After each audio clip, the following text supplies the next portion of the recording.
Hello everyone, this is China KUS.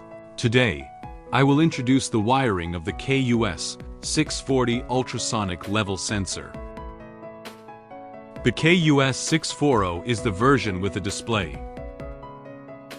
The one I have here is the RS485 version.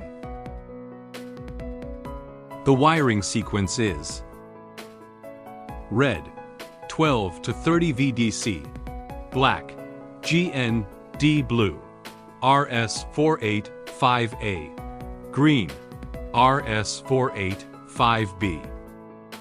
The cable material can be customized, for example, using a corrosion-resistant shielded cable. For the wiring definitions of other output types, please refer to the product label or the product manual, or consult technical personnel. Next, we will begin the wiring.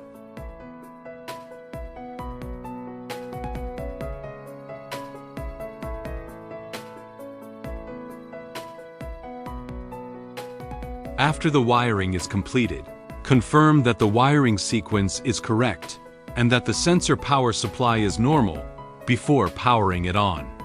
The wiring explanation for the KUS-640 is now complete.